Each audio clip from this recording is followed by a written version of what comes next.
Get ready for a few tales from the road. The one less traveled by for sure. I'm Doug Wallace from TravelRight.today. Welcome to episode 4. Thank you for clicking through. No thanks to those other deadbeat friends of mine who haven't heard a single word I've been saying this whole time. They're going to get a talking to. We begin today with an age-old problem, how to pack a suitcase. A simple thing, really. A child could do it, but no one does it right, and it makes me absolutely crazy. Packing a suitcase properly needn't be the eat the frog exercise that everybody thinks it is. If you follow these easy steps, snap, the job's a game. Number 1, you have to start early. Haul out a suitcase and throw it in a corner, and then add in the seasonal stuff you know you'll need right away.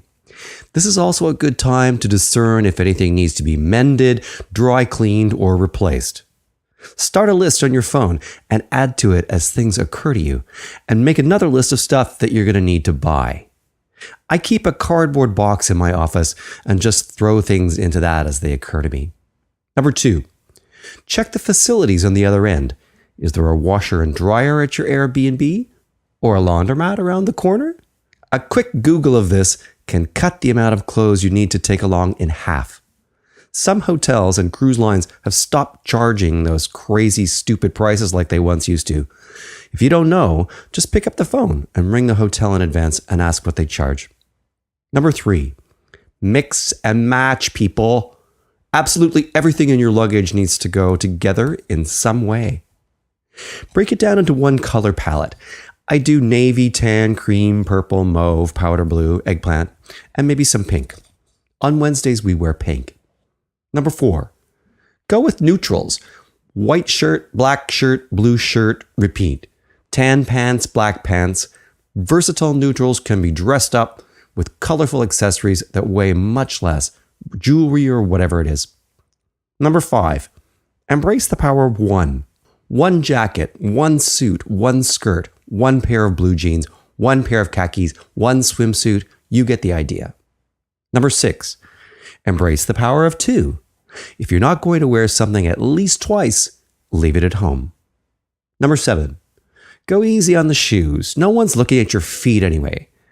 Again, this is the power of 1. Take only one pair of everything. One dressy, one casual, one sandal, one runner. Make sure you can actually run in the runner. Make sure at least one of these pairs of shoes is waterproof. Number 8, wear things that are on their last legs.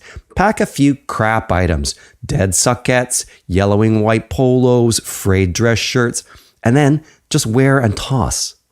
This makes room in your suitcase for the nice new clothes you're going to be buying in the south of France. Number 9, keep outerwear simple. Jackets need to be either on your back or made of scrunchable nylon. No bulky sweaters allowed. Number 10, pare down the toiletries. This is hard for some of the ladies. Pack bathroom items that provide as much double duty as possible. For example, moisturizer with an SPF, shampoo and conditioner in one, scented lotion so you don't need to carry fragrance, etc. Chances are good that you don't need all that stuff. Eye cream? You're not going to put on eye cream. You're on holiday. You're going to be too busy passing out to put on eye cream.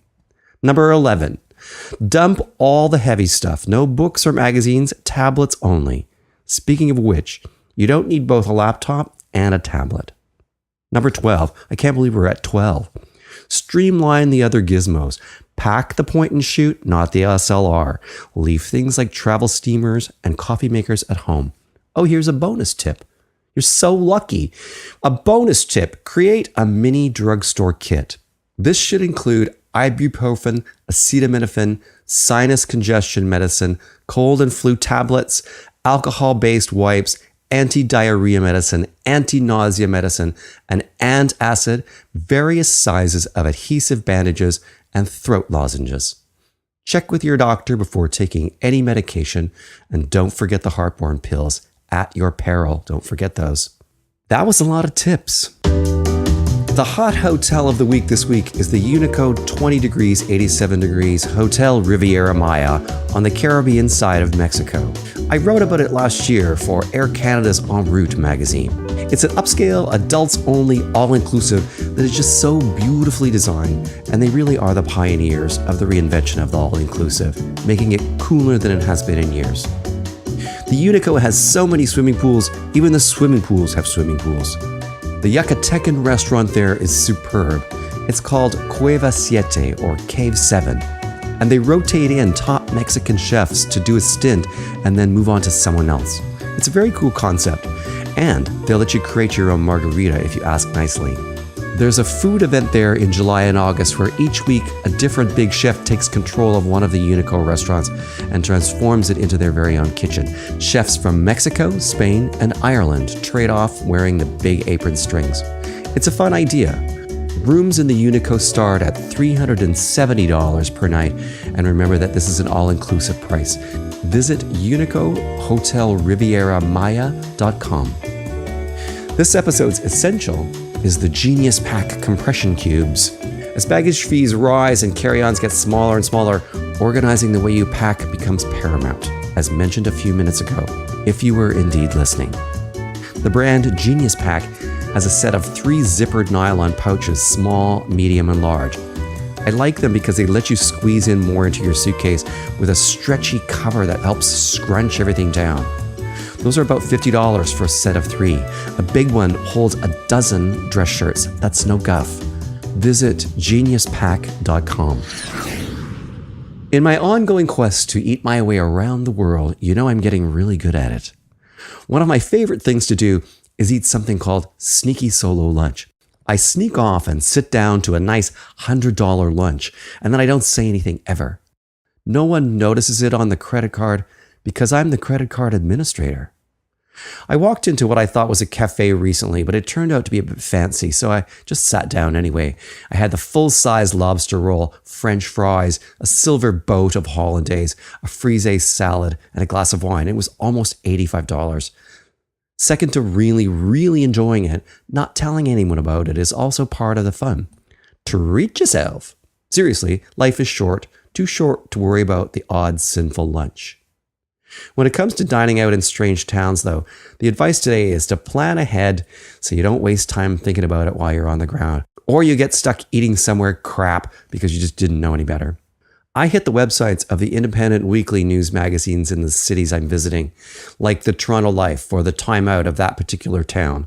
I open up a map and I see where I'm sleeping and what's making the culinary headlines in my newfound neighborhood, and then I make all the dinner reservations before I leave home. This solves a variety of problems. A, with a plan, there's no eating the same things twice. You mix it up. B, you don't get stuck in a tourist-trap waterfront place eating crap fish and chips at tourist-trap prices. C, you get to see a bit more of the town if the hot new restaurant you absolutely must eat in is in an up-and-coming neighborhood somewhere cool. Don't be that couple that's reading the menus all the way down the street. Hate that. Your stomach will thank you for this forethought. When you do your research, the world is your lobster roll. And speaking of dead fish, here's a piece of my mind. I'm one of those people who was lucky enough to take a swim in the Dead Sea one day. I was on a press trip with a group of LGBTQ journalists, scoping out both Jerusalem and Tel Aviv. And the Dead Sea was a stop on the itinerary. My thoughts? Dead boring. We were at Neve Midbar Beach in the West Bank, elevation minus 400 meters, the lowest place on Earth. And guess what? The Dead Sea, it's a lake. What? 1/3 of this water is salt, so we floated like eggs, shrieking as we tried to flip ourselves from front to back. It was actually difficult to swim without flipping over. We slathered each other with thick black mud and then let it dry in the sun before showering it off. That was super fun. I'd heard stories of oil slicks and Russian Brent boys at the southern, more touristy end of the lake. But here in the north, things were kind of dead. All white plastic chairs and fake grass and terrible ice cream. Not being religious, I wasn't expecting much, but people come here in droves to find a connection to their religion. Could you not spruce it up a bit? I mean, build some kind of pavilion or a shoreline boardwalk or something. Quite dead. There was a souvenir shop and a nice man with a camel offering rides and photo ops. I felt really sad for him, but not much else. In the end, I didn't have a religious experience. I just had a beer. Beer can make anything better, can't it? I'm not going to go on, but I sure could. I guess today's moral is, when you have the word dead in your name, you're going to need a marketing plan of some kind. Turn that dead frown upside down, you know what I mean? That's it for today. You won't forget to indulge in your secret lunch, will you? That's good advice. Find more travel tips and tricks at travelright.today. Thank you for listening, and please share this with your friends.